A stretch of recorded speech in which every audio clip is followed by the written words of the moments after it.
Bismillahirrahmanirrahim. Alhamdulillahi Rabbil Alamin. Wassalatu wassalamu ala ashrafil mursalin. Sayyidina wa nabiyyina Muhammad ibn Abdullah Rasulil Amin. Wa ala alihi wa ashabihi wa man tabi'ahum bi ihsanin ila yaumiddin. Subhanaka la ilma lana illa ma 'allamtana innaka antal alimul hakim. Rabbi shrah li sadri wa yassir li amri wa hlul 'uqdatam min lisani yafqahu qawli. Rabbi yassir wa la tu'assir bi tamim bi khair wa ba'd. Saya muliakan lagi saya kasihi para pendengar yang dirahmati Allah Subhanahu wa taala sekalian. Juga khusus kepada Al-Fadhil Ustaz Zuhair Abdullah, Mudir Ma'had Tahfiz Al-Imam Asy-Syafi'i, para guru Matis dan warga Matis, serta para pendengar yang dirahmati Allah Subhanahu wa taala sekalian. Kita sambung kembali pengajian bagi kitab Is'a' At-Tariq Al-Munir fi syarhi qasidati Isma' wa la taghtarir. Dan kita telah masuk perbincangan pada minggu yang lalu berkenaan dengan i'tizali man ghafala an rabbih wa iqtirabi man bidaini ra'i. Pada bait yang ketiga bagi kitab Isma' wa la taghtarir wa dzikri wal fikri wa i'tizali man ghafala. Jalan menuju kepada Allah antaranya adalah dengan melazimi zikrullah, dan ini telah kita bincangkan. Wal fikri, dan berfikir tentang keagungan Allah Subhanahu wa taala pun telah kita bincangkan. Wa i'tizali man ghafala, serta menjauhkan diri daripada kelompok yang lalai daripada zikir dan fikir. An rabbih, ini daripada Allah Subhanahu wa taala, daripada Tuhannya, dan ini adalah perbincangan kita yang kita akan sambung semula daripada minggu yang lalu. Kita dah bincang ada beberapa faedah bagi al-uzlah yang disebutkan oleh Sayyidi Ma'ul Ainain rahimahullahu ta'ala di dalam syarahan beliau bagi bait ini. Saya ulang secara ringkas. Apa dia faedah bagi orang yang beruzlah? Ada 6 faedah yang disebutkan oleh beliau. Yang pertama, at-tafarrugh lil ibadati wal fikri wal istinasi bimunajatillahi ta'ala an munajatil khalqi. Faedah yang pertama adalah seorang tadi dapat menumpukan kepada ibadah dan fikirannya dengan munajat kepada Allah Subhanahu wa taala. Yang kedua, itu telah kita bincangkan. Yang kedua, at-takhallus bil uzlati 'anil ma'asi allati yata'arradu laha al-insanu ghaliban bil mukhalatati wa yusallimu minha fil qalwah. Yaitu yang kedua, dia dapat menyelamatkan dirinya daripada maksiat yang biasa dilakukan oleh manusia ketika mana bercampur dengan manusia yang lain. Contoh seperti al-ghibah, maksiat mengumpat, wan namimah, mengadu domba, war riya, dan juga was-sukun 'anil amri bil ma'ruf wan nahyi 'anil munkar, wa musaraqati at-tab'i min al-akhlaqir radi'ati. Ghibah, mengumpat, mengadu domba, riya, tidak menyuruh seorang melakukan amar ma'ruf, tidak menyuruh seorang tadi melakukan perkara kebaikan, dan tidak melarang seseorang melakukan kejahatan. Dan kemudian tercuri akhlak yang buruk daripada teman yang kita berteman dengannya, sedang melakukan perkara yang buruk. Dan ini semua adalah perkara yang akan diselamatkan ketika mana seorang tadi melakukan uzlah, iaitu mengasingkan diri pada ketika tersebut. Dan ini yang ketiga, faedah yang ketiga bagi uzlah yang kita akan sambung pada hari ini, iaitu al-khalasu minal fitani wal khusumat wa siyanatid din. Iaitu yang ketiga faedah bagi uzlah, al-khalas minal fitan. Dia akan menyelamatkan dirinya daripada fitnah, wal khusumat, pertengkaran, wa siyanatid din, dan wasiyanatud din, iaitu dia dapat menjaga agama yang dia berpegang dengannya, yakni al-Islam. Ini disebut di dalam hadis Nabi SAW,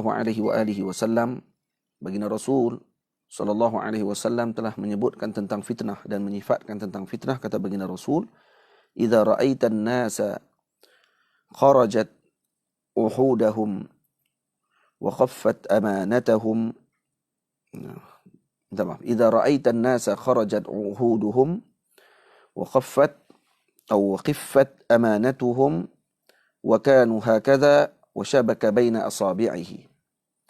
Qultu fama ta'muruni? Qala sallallahu alaihi wasallam ilzam baitak wa amlik 'alayka lisanak wa khudh ma ta'rif wa da' ma tunkir. Wa 'alayka bi amril qassah wa da' 'anka amral 'ammah. Apa kata baginda Rasul sallallahu alaihi wasallam?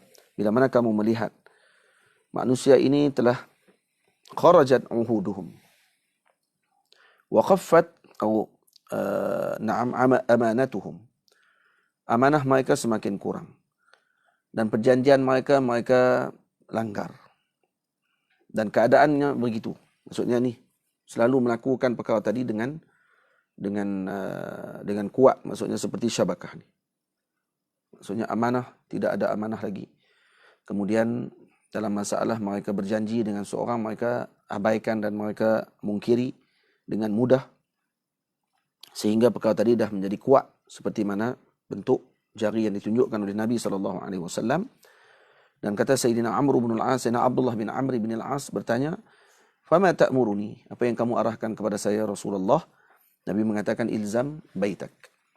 Lazimi rumahmu. Wa amlik 'alayka lisanak, jaga lidahmu. Wa khudh ma ta'rifu wa da' ma tunkir. Ambil yang kamu tahu dan kemudian tinggalkan apa yang diingkari. Wa 'alayka bi amril qassah, dan lakukan perkara-perkara yang dilakukan oleh para aulia Allah Subhanahu wa taala. Wa da' 'anka amral 'ammah, dan tinggalkan urusan yang dilakukan oleh masyarakat awam pada ketika tersebut. Yang ini disebutkan oleh Nabi SAW kalau diamalkan oleh kita pada waktu sekarang. Ini zaman fitnah. Zaman berlakunya fitnah yang pelbagai. Maka insya-Allah akan selamat. Tidak terlalu sibuk melibatkan diri mereka dengan perkara yang menjadi polemik dan perbincangan yang tidak ada penghujung. Kemudian telahan-telahan yang tidak memberikan apa-apa faedah kepada agamanya. Hanya sekadar telahan. Ditinggalkan. Ramalan-ramalan. Apa yang akan berlaku sekian. Dan menyibukkan dirinya dengan amrul qassah. Urusan yang dilakukan oleh al-khawas, para ulama yang khusus. Wirid, zikir, salawat kepada baginda Nabi SAW. Menyibukkan keluarga kita dan duduk dalam kelompok yang mana boleh untuk membina agama kita. Wada'anka amral 'ammah. Ini urusan umum, awam yang melakukan perdebatan, perbincangan yang tidak ada penghujung. Maka lakukan yang dilakukan oleh para aulia Allah Subhanahu wa taala dengan urusan tadi. Ini yang disebut oleh baginda Nabi kita Muhammad sallallahu alaihi wasallam. Dan kemudian Sayyidina Abdullah bin Mas'ud radhiyallahu taala anhu pernah menyebutkan di dalam hadis yang dikatakan oleh baginda Rasul sallallahu alaihi wasallam, sayati 'alan nasi zamanun la yaslamu lidhi dinin dinahu illa man farra bidinihi min qaryatin ila qaryah wa min shahiqin ila shahiqin wa min juhrin ila juhrin kath'alabi alladhi yaruh. Akan datang satu kelompok manusia pada satu zaman yang mana tidak dapat mereka untuk menyelamatkan agama mereka, melainkan mereka terpaksa berpindah untuk menjaga agama mereka daripada kampung ke kampung, daripada celah bukit ke celah bukit yang lain, dan daripada juhrin, lubang ke dalam lubang yang lain, kas'alabi alladhi yaruh. Qila lahu, seperti serigala, ataupun bukan serigala, tha'lab, musang, yang lari daripada musuhnya. Qila lahu wa mata dzalika ya Rasulullah. Ditanya kepada baginda Nabi oleh para sahabat, bilakah akan berlaku perkara tadi ya Rasulullah? Qala sallallahu alaihi wa alihi wasallam, idza lam tunal al-ma'ishah illa bi ma'asi Allah ta'ala fa idza kana dzalika az-zaman halat al-'uzubah. Dan ini akan berlaku ketika mana seorang itu tidak akan mencapai kehidupannya illa bi ma'asi Allah ta'ala, melainkan melakukan maksiat kepada Allah Subhanahu wa taala. Jadi nak mendapatkan kehidupan perlu melakukan maksiat kepada Allah. Dan ini berlaku pada zaman sekarang. Seorang tidak lagi takut dengan dengan halal dan haram, yang penting boleh hidup. Sanggup menipu, sanggup melakukan perkara-perkara yang dilarang oleh Allah Ta'ala hanya semata-mata untuk mendapatkan sesuap makanan.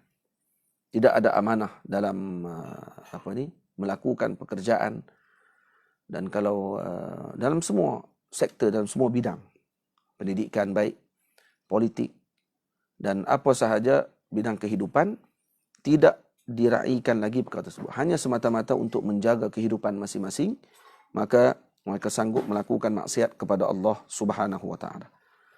Fa idza kana dzalika az-zaman hallatil uzubatu. Bila mana berlakunya zaman tersebut, maka akan berlakunya uzubah. Al-uzubah fahamnya hampir sama dengan maksud al-uzlah. Uzubah. Maka pada ketika tersebut kata Nabi akan hampirlah kepada al-uzubah. Qalu wa kaifa dzalika ya Rasulullah? Wa qad amartana bitazwij. Maka kata Nabi SAW, bila mana berlaku begitu, maka halatil uzubah, bersendirian itu adalah lebih baik bagi orang tersebut. Maka kata para sahabat, ya Rasulullah, bagaimana berlaku benda tadi sedangkan kamu mengarahkan kami untuk berkahwin? Macam boleh nak bersendirian? Qala sallallahu alaihi wasallam, idza kana dhalika az-zaman kana halakul rijali ala yadi abawayh, fa in lam yakun lahu abawan fa ala yadi zawjatihi wa waladihi, fa in lam yakun fa ala yadi qarabatihi. Qalu wa kaifa dhalika ya Rasulullah? Qala sallallahu alaihi wasallam, yu'irunahu bidhiqil yadi fayatakallafu ma la yutiq hatta yuwarridahu atau yuridahu dhalika mawarid al-halakah. Maksud kata Nabi SAW, pada zaman tersebut kehancuran seseorang tadi adalah di tangan dua orang tuanya. Kalau tidak ada dua orang tuanya, maka kehancurannya berlaku di tangan isteri dan anak-anaknya. Kalau tidak berlaku begitu, maka akan dihancurkan dia oleh keluarganya, qarabah. Bagaimana berlaku macam tu, kata para sahabat kepada Nabi SAW, maka Rasulullah SAW mengatakan, yu'irunahu bidhiqil yadi fayatakallafu ma la yutiq hatta yuridahu dhalika mawarid al-halakah.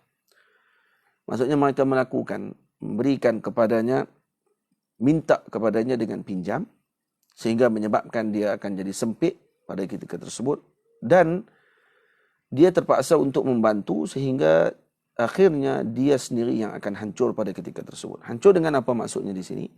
Yaitu dengan sebab ketamakan yang dilakukan oleh keluarganya dan juga orang yang dia kasihi, maka dia terpaksa untuk mencari kewangan bagi memenuhkan perut dan juga keinginan orang yang dia kasih tersebut, walaupun terpaksa mengambil dengan jalan yang haram. Ini yang berlaku sekarang. Kenapa ayah sanggup buat apa saja untuk memberi makan kepada anak-anaknya dengan melakukan pekerjaan yang haram adalah untuk bagi anak-anak tadi makan.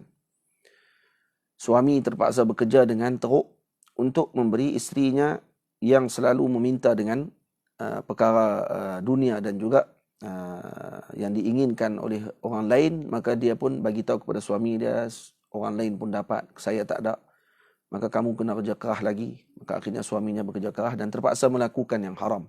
Boleh jadi. Terpaksa untuk melakukan yang haram, maka ketika itu al-uzubah halat lahul uzubah. Lebih baik bersendirian pada ketika tersebut, kalau itu lebih menyelamatkan dia daripada terpaksa dia melakukan perkara-perkara yang dilarang oleh syarak. Tamam. Lepas tu dalam hadis ini, wa in kana fil uzubah fal uzlah mafhumah minhu idh la yastaghni al mutaahhil 'anil ma'ishati wal mukhalatah. Jadi kalau di dalam hadis disebut dengan uzubah, difaham dalam hadis ini sebenarnya dengan maksud al-uzlah. Dengan makna uzlah, iaitu bersendirian kita, tidak melakukan percampuran yang berlebihan sehingga boleh menyebabkan seseorang tersebut boleh melakukan perkara yang diharamkan oleh Allah Subhanahu wa taala. Imam Al-Ghazali rahimahullah mengatakan, walastu aqulu hadha awanu dhalika az-zaman falaqad kana hadha bi'a'sari qabla hadha al-'asri wa li ajlihi qala Sufyan radhiyallahu anhu wallahi laqad hallatil uzlah. Imam Ghazali kata, aku tidak mengatakan bahawa telah hampir zaman ini. Aqulu hadha awanu dzalika zaman falaqad kana hadha bi'asar qabla hadha al-'asri wa li ajlihi qala Sufyan. Setiap zaman merasakan itu. Jadi bukan hanya zaman kita kata zaman kita lah itu, zaman dulu tidak. Imam Sufyan As-Sawri radhiyallahu taala anhu pernah menyebutkan yang sama. Sayyidina Al-Imam Sufyan mengatakan bahawa telah sampai zaman tersebut pada zaman kami. Ini zaman Imam Sufyan radhiyallahu anhu. Yang beliau termasuk salaf yang hidup pada zaman para tabi'in. Bertemu dengan para sahabat Nabi ridwanullah alaihim ajma'in. Dan Al-Imam Al-Ghazali juga mengatakan sedemikian. Faqad hallat al-uzlah. Laqad hallatil uzlah. Pada zaman Al-Imam Al-Ghazali radhiyallahu taala anhu. Kalaulah zaman kurun yang terbaik pun telah disebutkan oleh para imam dengan sedemikian, apatah lagi zaman kita. Baik, bagaimana kita nak melakukan perkara tadi sedang kita dah memang muayasyah, dah bercampur dengan manusia. Dan kita terus nak tinggalkan, dah ada keluarga, tinggal keluarga, lari duduk di gunung, tinggalkan anak bini. Kalau yang dah ada madrasah contohnya, ditinggalkan madrasah dia untuk duduk di gunung, di bukit. Ya, ini orang yang tidak mengerti dengan waqi'. Yang dimaksudkan adalah kita menyempitkan pergaulan kita dalam kelompok yang mana masing-masing boleh untuk membantu dalam pembinaannya kepada Allah. Buktinya jelas yang ditunjukkan oleh Ashabul Kahfi, yang walaupun pada mulanya mereka bersendirian, tetapi Allah Subhanahu wa taala tidak menginginkan mereka menyendiri. Sebaliknya berkumpul mereka dengan 7 kelompok manusia yang mulia dengan niat yang masing-masing ingin menyelamatkan agama mereka. Dikumpulkan mereka dalam satu tempat. Maksudnya bukan bersendirian. Bukan Maksal Mina berada dalam satu gua, Nainunis berada dalam satu gua, Sarbunis dalam gua yang lain. Tidak. Dikumpulkan dalam satu masa yang sama. Di dalam satu tempat yang sama. Dan akhirnya mereka ditidurkan pada ketika tersebut daripada fitnah pada ketika itu. Ditidurkan mereka. Dijaga oleh Allah Subhanahu wa taala mereka di dalam gua yang kecil. Semata-mata untuk diberikan kepada mereka nikmat beragama dengan agama yang benar. Jadi begitu kita keadaan sekarang. Iaitu kita berada dalam kelompok kita, keluarga kita, anak-anak murid, dalam kelompok yang tidak ruang lingkupnya terlalu besar. Kalau ada pun sekadar kita bertemu dengan manusia untuk berjual beli dan kemudian tidak bercakap yang lebih-lebih. Kalau kita buka Facebook dan sebagainya, tidak membahaskan perkara yang tidak sepatutnya. Sekadar untuk kita melihat berita dan sebagainya, tapi tidak cepat untuk kita pengaruh dan kemudian cepat untuk kita sebarkan. Itu uzlah sebenarnya. Itu termasuk uzlah kita. Uzlah kita sekarang ini untuk kita jaga lisan kita. Zaman sekarang ini zaman yang lebih mencabar. Jaga tangan kita, jaga mata kita daripada kita melihat satu berita yang kita tidak pasti terus disebarkan. Uzlah, jaga diri kita daripada menyebarkan perkara tersebut. Dan ini adalah perjuangan yang besar sebenarnya. Sebaliknya ada sebahagian yang terpengaruh.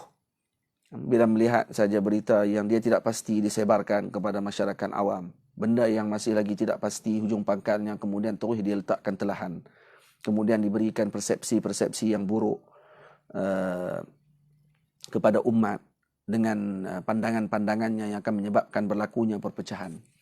Tapi dia anggap kata ini adalah kebaikan kepada umat dan sebagainya. Ini adalah satu bentuk penipuan yang dilakukan oleh syaitan kepada orang-orang yang Allahumma salli ala Sayyidina Muhammad tidak melihat dan mengambil perkara tadi daripada para guru yang benar jalan mereka. Jadi kena jaga perkara tersebut.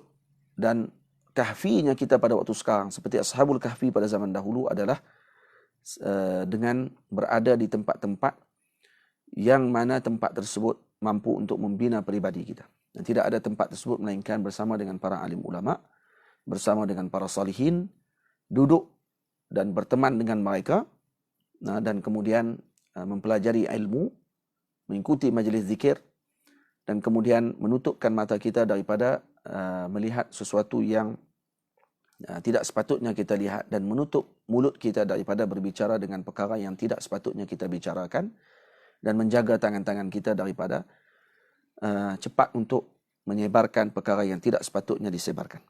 Ini Ini adalah uzlah yang sepatutnya kita laksanakan. Bukan lari daripada waqi'. Dimaksudkan dalam hadis, imma haqiqi, imma majazi. Nabi suruh lari daripada qaryah ke qaryah. Daripada celah gunung ke celah gunung yang lain. Kemudian dari satu lubang ke satu lubang yang lain. Maksudnya apa dia? Menjauhkan diri daripada tempat yang kalau berlaku fitnah daripada tempat tersebut, maka tinggalkan. Tinggalkan dan jangan kita mendekati perkara tersebut. Bukan maksudnya kita duduk di satu kampung, kemudian Allahumma salli ala sayyidina Muhammad, tidak rasa selamat, kemudian kita pun terus pindah pula daripada kampung tadi. Jadi kita jadi masyarakat nomad lah, daripada awal hidup sampai hujung hidup kita.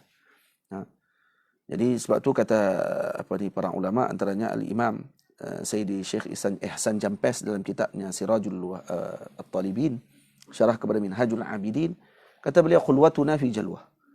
Khulwahnya kita adalah ketika bersama dengan masyarakat yang ramai. Dan nanti kita akan tengok faedah bermasyarakat pula. Sebab tu Al-Imam Al-Ghazali tidak tinggalkan dua perkara. Imam Ghazali dalam Ihya, dia bukan hanya sebut tentang uzlah, kemudian ditinggalkan al-mu'asyarah, al-muqalatah. Bercampur juga ada faedahnya. Tapi kepada siapa? Beruzlah kepada siapa yang sepatutnya dilakukan. Tengok kepada diri kita. Kita lebih kenal diri kita ni bagaimana. Adakah kita mampu untuk menjaga lidah kita ketika mana bermuasyarah?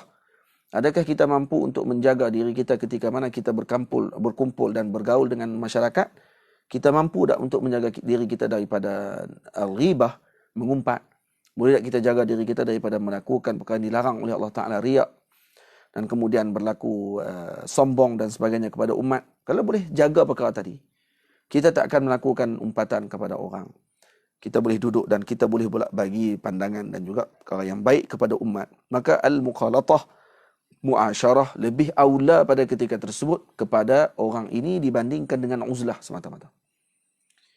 Mana sya'nun Nabi SAW, keadaan baginda Nabi, permulaan baginda Nabi dengan uzlah. Bagi penuntut ilmu, kalau kita ambil dengan jalan ini, maksudnya apa dia? Penuntut ilmu permulaannya adalah dengan al-qumul. Duduk berdiam dengan guru di satu tempat pengajian, dengan masa tempoh yang sepatutnya, kemudian barulah muasyarah, barulah keluar dengan izin daripada guru tersebut untuk berada di dalam masyarakat, dan ketika itu dia akan memberikan panduan yang baik kepada umat pada ketika tersebut. Nanti kita akan tengok. Kemudian antara sebab lain bagi kebaikan bagi uzlah adalah al-khalas min syarrin nas, iaitu kita menyelamatkan diri kita daripada kejahatan manusia yang lain. Ini kerana mereka mungkin boleh menyakitkan kamu dengan umpatan mereka. Dan kadang-kadang dengan su'uzan dan tohmahan mereka. Buruk sangka mereka. Dan kadang-kadang dengan tipu daya mereka dan sebagainya. Jadi kalau kamu beruzlah dan tidak bercampur gaul dengan mereka pada ketika tersebut, maka kamu akan diselamatkan daripada semua perkara tadi. Jadi itu antara faedahnya uzlah. Yang seterusnya, disebutkan oleh Sayyidina Umar radhiyallahu taala anhu bahawa al-uzlah atau fil uzlati rahatun min al-qarin as-su. Dalam uzlah ini menjaga kita daripada mendapat teman yang buruk. Karena kita bersendirian, dan kemudian seorang tidak akan bersendiri melainkan ketika mana Allah Taala bersama dengannya, dan ketika dia berteman dengan Allah, maka Allah adalah sebaik-baik teman pada ketika tersebut. Yang kelima, faedah bagi uzlah adalah an yanqati'a tama'un nasi 'anka. Maksudnya akan memutuskan tamak manusia ke atas kamu. Wa yanqati'a ta'amuka 'anil nas, dan kamu juga memutuskan ketamakan kamu ke atas manusia. Jadi kita ni kadang berbaik dengan seseorang kerana tamak dengan apa yang ada pada orang tersebut. Dan orang juga berbaik dengan kita kerana ada suatu benda yang mereka ingin dapatkan daripada kita. Memutuskan perkara tersebut adalah dengan cara apa? Dengan cara uzlah. Jadi kita pun tak berasa dengan orang, kenapa dia ni baik dengan aku? Rupanya ada udang di sebalik mi, udang di sebalik batu. Al-mathal la yataghayyar sebenarnya. Orang zaman sekarang dia suka ubah mathal. Orang Melayu sebut ni ada udang di sebalik batu. Tapi dia nak bagi sedap, dia udang ni ada udang di sebalik mi, kata dia. Dan sebenarnya kalau dalam mathal, dalam perkara peribahasa dan simpulan bahasa dan sebagainya, tidak boleh diubah. Al-mathal la yataghayyar. Jadi kalaupun zaman akan datang sekalipun, tetap kita akan guna ada udang di sebalik batu. Alang-alang menyeluk pekasam biar sampai ke pangkal lengan. Ada orang pergi tambah alang-alang menyeluk pekasam, tenggelam terus dalam pekasam. Tak. Tak boleh ubah masal. Atau ada satu masal dalam Arab, dia kata as-sayf dayya'til laban. Dayya'til laban. Saya pernah baca di depan Syekh Ali Saleh hafizahullah taala, saya baca as-sayf dayya'til laban. Saya kata la, jangan baca macam tu. Arab baca dayya'til laban, bukan dayya'til laban. Kata macam tu sekali. Dijaga oleh para ulama Arab. Jadi jangan diubah. Al-masal la yataghayyar. Simpulan bahasa, peribahasa tidak boleh berubah. Ini kaedahnya. Ini adalah kaedahnya yang patut kita pegang dan jangan kita ubah perkara tadi. Hatta kalau kita nak bagi contoh apa sekalipun, apa dia? Antaranya 9 bahasa apa dia lagi? Yang selalu orang duk guna sekarang ni.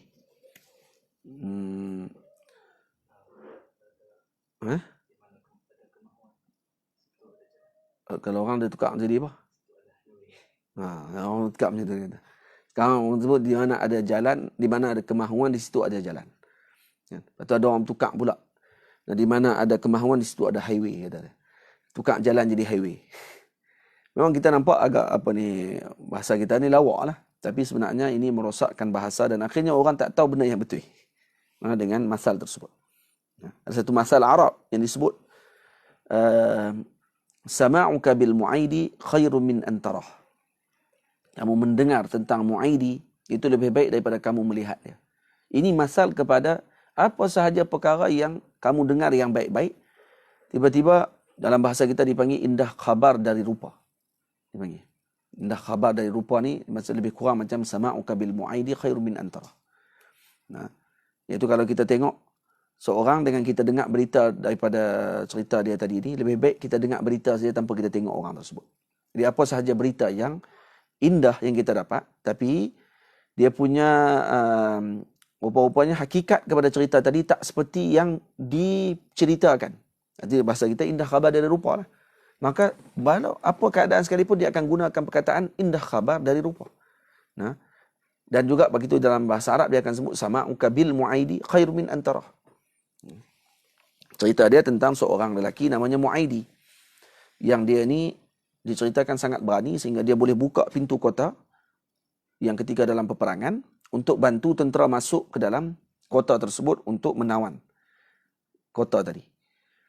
Jadi ceritanya tersebar sampai ke seluruh pelosok negeri pada waktu tersebut dan raja panggil pada ketika itu, khalifah panggil untuk bertemu dengan dia. Nak tengok macam mana keadaan orang ni. Mungkin orang yang gagah, tegak, badannya tinggi dan sebagainya. Pipi tengok rupanya pendek, hitam, tak segak langsung. Apa kata raja? Sama'uka bil mu'aidi khairun min antara. Kamu mendengar tentang Mu'aidi lebih baik daripada kamu tengok dia. Dengar cerita, Masya Allah, tabarakallah. Mai-mai depan, Allahu Akbar. Jadi, maka dikeluarkan masal tadi. Sama'uka bil mu'aidi khairun min antara. Macam itulah. Kalau nak guna kat mana pun, kalau Arab, dia pergi tengok tempat tadi, tak sama macam yang diberitakan. Lekehlah maksudnya tempat tersebut. Ataupun apa sahaja berita. Pergi tengok, Allah tak macam yang diceritakan. Maka dia akan keluarkan perkataan apa dia? Sama'uka bil mu'aidi khairun min antara. Dia akan guna perkataan tadi. Jadi, masalah bahasa ni perlu dijaga kerana ianya adalah melambangkan kepada akhlak dan juga peribadi kita. Jadi, jaga. Kita memutuskan tamak kita daripada manusia dan kemudian kita memutuskan ketamakan kita ke atas manusia yang lain. Ini adalah faedahnya, faedah melakukan uzlah. Kerana Sayyidina Amr bin al-As radhiyallahu anhu mengatakan bahawa kasratul asdiqa kasratul ghurama. Banyaknya teman akan membanyakkan pemiutang ataupun penghutang kepada kita. Sama ada dia akan berhutang dengan kita ataupun kita berhutang dengan dia. Kita akan berhutang dengan mereka. Berhutang sama ada dengan bentuk maknawi ataupun hissi. Sama ada kita berhutang wang dengan dia ataupun kita berhutang akhlak dengan dia ataupun kita berhutang budi dengan dia. Karena kita banyaknya teman pada ketika tersebut. Tamam. Baik. Sebab tu kata Imam Syafi'i radhiyallahu taala anhu, aslu kulli adawatin istina'ul ma'ruf ila li'am. Iaitu antara sebab asal bagi segala permusuhan ini adalah berlaku kerana istina' ma'ruf ila li'am. kita melakukan buat-buat baik kepada orang yang dicela. Yang ini yang berlaku. Ketika mana kita bercampur dengan orang, kita terpaksa untuk berkomunikasi dengan orang yang kita tidak sukai tadi dengan cara yang menjijikkan. Dan ini yang berlaku. Sebab tu dengan orang yang kita tak suka tersebut. Kalau dia main lawat kita contohnya dan sebagainya. Itu lebih baik untuk kita ni berada dengan kelompok yang mempercayai kita dan juga mendoakan kebaikan buat kita, dan kemudian orang yang kita kasihi duduk di tempat dengan kita sekali, dan kemudian kita melakukan kebaikan. Wirid, zikir, selawat, belajar, mengaji, baca kitab, sibukkan tanpa menidakkan dan juga mendoakan kebaikan kepada umat seluruhnya. Bukan tidak mengambil berat tentang urusan umat, tidak. Tetapi berdoa kepada umat dengan kebaikan juga adalah termasuk mereka ini mengambil berat tentang urusan umat. Karena seorang kalau dia tidak mengambil berat tentang urusan umat, maka dia tak akan doakan kebaikan kepada umat tersebut. Sebab itu yang kelima. Yang keenam, faedah bagi uzlah adalah al-khalas min musyahadati suqala wal hamqa. Iaitu kita terjaga daripada melihat orang-orang yang pemalas dan kemudian bodoh. Kalau kita duduk campur dengan orang ramai, kita akan banyak bertemu dengan orang yang pemalas dan juga orang yang bodoh. Sebab itu diceritakan oleh Al-Imam Abu Hanifah radhiyallahu ta'ala anhu, satu cerita bahawa Al-Imam Abu Hanifah radhiyallahu ta'ala anhu ditanya kepada Al-A'mash, qila lil-A'mash lima amishat aynak, qala minan nazari ila thuqala. A'mash ni matanya, A'mash adalah maksud kepada orang yang mata tak nampak pada waktu malam. Dipanggil A'mash. A'mash ni maksud mata yang rabun malam. Rabun teruk, macam buta, seakan-akan buta. Jadi kata orang tanya kepada Imam A'mash, apa yang menyebabkan mata kamu jadi rabun yang teruk ni? Kata dia, minan nazar ila thuqala. Karena banyak melihat orang-orang pemalas ni, tu yang mata aku sampai jadi rabun. Sampai macam tu sekali. Dan diceritakan bahawa seorang lelaki masuk bertemu dengan Imam Abu Hanifah, dan kemudian orang tadi bertanya, dalam hadis disebut anna man salaballahu karimatayh awadahu Allahu anhuma ma huwa khairun minhuma. Nampak? Jadi yahki annahu dakhala alaihi Abu Hanifah. Minta maaf. Diceritakan kata, ini cerita ni, Allahumma salli ala sayyidina Muhammad. Tak apa, tak payah cerita ni. Ini ada macam seakan-akan sab sikit kepada para imam. Tak bercerita benda ni. Baik, terus. Yang seterusnya, diceritakan di sini apa perkara yang kebaikan bagi seseorang yang melakukan al-muqalatah, bercampur dengan manusia yang lain. Apa kebaikan dan kelebihan dia? Ini disebutkan oleh al-imam. Lepas tu disebut di sini kata apa? Dia kata dalam kitab apa dia, wadzikri wal fikri wa'tizali man ghafala an rabbih waqtirabi man bidzaini ra'i. Di sini cuba tengok dalam bait ini sendiri, al-Imam Sayyidi Ma'ul Ainain tidak menyuruh seorang tadi uzlah semata-mata sahaja. Tak, tapi dia bagi jalan lain, iaitu dengan cara iqtirab min man bidzaini ra'i. Iaitu dengan cara yang keempat, cara untuk kita mendekatkan diri kepada Allah selain daripada berzikir, selain daripada fikir, selain daripada uzlah, daripada orang-orang yang ghaflah. Yang keempat apa dia dalam bait ni? Iaitu mendekatkan diri dengan kelompok manusia yang melazimi dan beramal dengan zikir dan fikir. Maksudnya apa dia? Maksudnya suruh bercampur. Maksud, kalau ada orang tidak mampu untuk beruzlah dan tidak mampu untuk bersendirian, dan kemungkinan dengan bersendirian tadi menyebabkan dia akan jadi makin lagi teruk, maka bercampur pada ketika tersebut dan menjaga peribadinya pada ketika itu adalah lebih baik kepadanya. Dan ini yang ditunjukkan oleh Sayyidi Ma'ul Ainain radhiyallahu ta'ala anhu dalam kitab ini. Dan kemudian apa kata beliau? Antara faedah kita khultah, iaitu bercampur dengan orang yang ramai, ada 7 faedah. Jadi uzlah ada 6 faedah. Khultah ada 7 faedah. Bercampur dengan orang. Apa dia yang pertama? At-ta'lim wa ta'allum. Ini faedah yang pertama, iaitu kita boleh belajar. Faham? Boleh belajar dan kemudian boleh kita untuk mengajarkan manusia yang lain. Dan ini tidak akan berlaku melainkan dengan mukhalatah. Macam mana nak belajar dan mengajar kalau kita tak ada orang? Duduk seorang-seorang dia tak akan boleh mengajar. Duduk seorang-seorang tak akan boleh dia nak belajar. Maka dengan cara khultah lah akan mampu untuk melakukan ta'lim dan ta'allum. Dan kemudian man i'tazala qabla ta'allum fahuwa fil aktsari mudayya' awqatah. Orang yang beruzlah sebelum belajar, maka dia akan banyak merugikan masanya dengan apa? Dengan naum dan fikri fil hawas. Atau fi ifsadin wa tarafi minal junun. Dan ini termasuk hawas, katanya. Hawas maksudnya orang yang termasuk gila saja. Mengaji tak, terus nak pergi uzlah.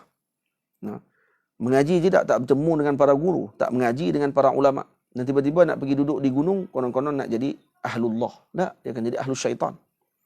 Faham? Jadi masa dia akan jadi habis dengan perkara-perkara yang tidak sepatutnya. Dan akhirnya nanti akan datang syaitan kepadanya. Dan kemudian syaitan tadi akan menyebutkan kepadanya perkara-perkara yang tidak sepatutnya. Dan dia terikut dengan syaitan tadi. Dan dianggap sebagai gurunya pada ketika itu.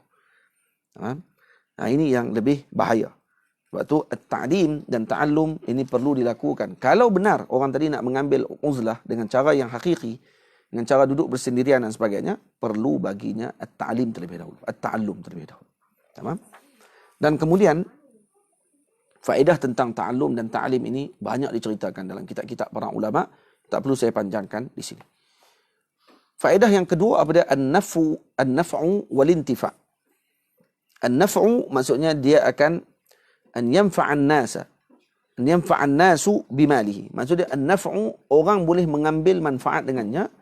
Dan kemudian dia juga boleh untuk memberikan manfaat kepada orang lain. An-naf'u wal-intifa'. Nah, orang boleh ambil faedah dengannya dan dia juga boleh memberikan faedah kepada orang lain. Ini yang kedua faedah kalau ketika mana kita bermukhalatah. Yang ketiga, faedah mukhalatah adalah at-ta'dibu wat-ta'addubu. Nah, iaitu kita beradab dan juga kita melatih diri kita untuk sentiasa dengan adab. Dan ini tidak akan berlaku kalau kita bersendirian. Kalau tidak berguru, maka tidak akan boleh kita untuk dididik dengan adab. Seorang tidak akan mengetahui tentang suatu kebaikan tadi, melainkan dengan ditunjuk oleh orang yang mengetahui tentang kebaikan tersebut yang telah dia amalkan. Tamam? Sebab tu, para ulama Sufi, Quddamus Sufiyah, mereka menganjurkan kepada pengikut mereka fil ribatat, dalam ribat-ribat, dalam zawiyah-zawiyah mereka, dan mereka yuqalitunan nas bikhidmatihim, dan mereka bercampur dengan manusia yang lain dengan khidmatnya mereka. Ini yang dilakukan oleh para ulama Sufi. Dan juga apa lagi yang dilakukan? Wa ahlus suq lis-su'ali minhum kisran li ru'unatin nafsi. Dan kadang-kadang ada di kalangan mereka yang pergi ke suq untuk meminta kepada ahli di suq bagi kepada mereka sekeping roti ataupun secebis daripada roti kepada mereka untuk mereka makan dengan cara meminta. Ada. Dengan cara soal. Dan ini tidak akan boleh dilakukan ni melainkan kepada orang-orang yang diberi tarbiyah oleh para guru. Ada seorang diceritakan di sini. Termasuk as-su'al daripada maddul yadil linnas fi aswaqi wal mujtama'at kana min asalibi tarbiyati 'inda syuyukh li tahzibin nufus wa kasri haddatiha wa kibariha.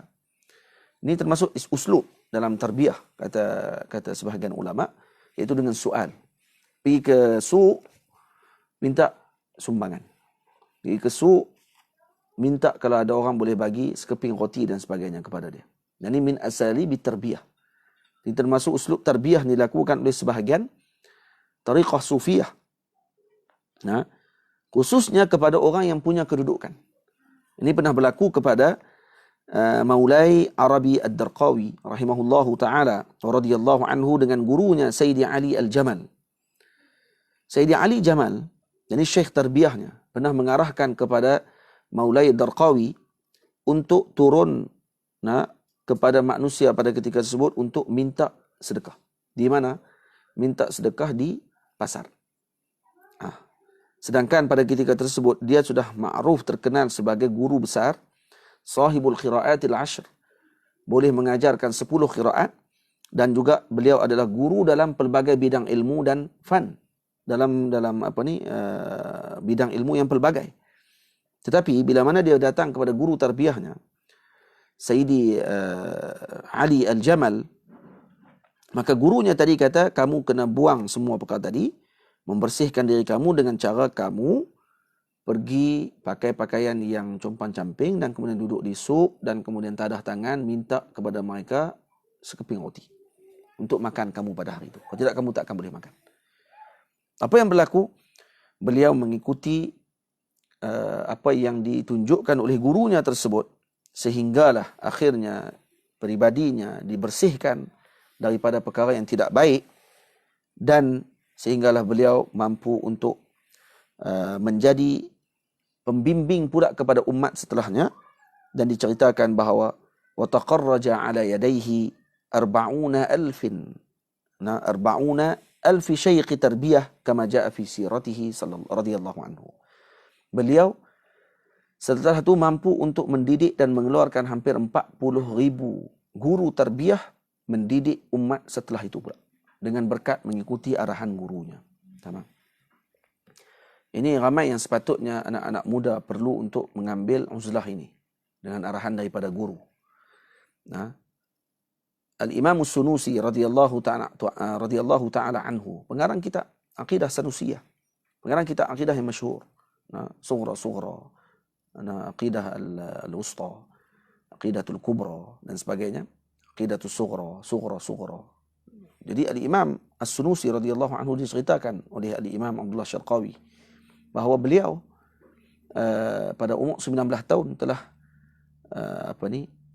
dilihat kebolehannya mengarang kitab, mendapat kelebihan yang luar biasa. Sehingga guru tarbiyahnya pada ketika tersebut, ketika melihat daripada permulaan, menyuruh agar dia qumul, mendiamkan diri, tidak menunjukkan kelebihan tersebut, sehinggalah kamu berumur 30 tahun. Dan dia pun mendiamkan dirinya, belajar dan terus belajar sampai umur 30 tahun, barulah dia keluar bertemu dengan umat dan akhirnya diberkati oleh Allah Ta'ala dengan ilmunya. Sekarang tidak berlaku begitu. Anak muda sibuk untuk mencari populariti. Belajar baru setahun jagung dan sebagainya, maka sudah mula untuk duduk di dalam masyarakat sebelum sempat untuk mendapatkan izin daripada para guru dan sebelum sempat daripada mendapatkan panduan daripada para guru. Apa salahnya kalau sabar sebentar, sampai umurnya 30-an, sampai umurnya dibenarkan oleh gurunya untuk memberikan panduan kepada umat pada ketika tersebut. InsyaAllah akan diberikan kebaikan dengan apa yang kita sampaikan. Kemudian akan diberikan manfaat yang besar kepada umat pada ketika tersebut. Jadi moga-moga panduan ini diberikan perhatian oleh anak-anak muda.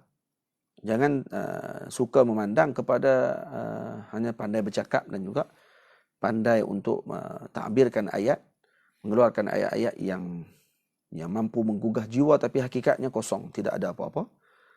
Dan akhirnya kita akan jadi mudah tertipu dengan dunia pada ketika tersebut. Nas'alullah as-salamah wal afiyah, dan moga-moga Allah Ta'ala mengumpulkan kita bersama dengan para solihin. InsyaAllah pada minggu akan datang kita akan bersambung pada faedah yang keempat. Bagi uzlah, bagi mukhalatah, bercampur dengan manusia ni ada lagi baki 4 lagi faedah. Faedah keempat, kelima, keenam dan ketujuh. Dan kemudian kita akan baru masuk kepada bait yang keempat insya-Allah Ta'ala. Aqulu qawli hadha astaghfirullahal azim li wa lakum. Saya ucap terima kasih banyak kepada Fadil Ustaz Zuhair Abdullah dan seluruh warga Matis dan seluruh yang mendengar majlis kita pada petang ini. Moga-moga Allah Ta'ala kumpulkan kita bersama dengan para salihin, para awliya Allah Subhanahu Wa Ta'ala, khususnya dengan Sayyidina Rasul Sallallahu Alaihi Wasallam dan para sahabat Nabi. Dan kita dapat beramal dengan apa yang telah disebutkan di dalam kitab Sayyidi Ma'ul Ainain radhiyallahu ta'ala anhu. Assalamualaikum warahmatullahi wabarakatuh.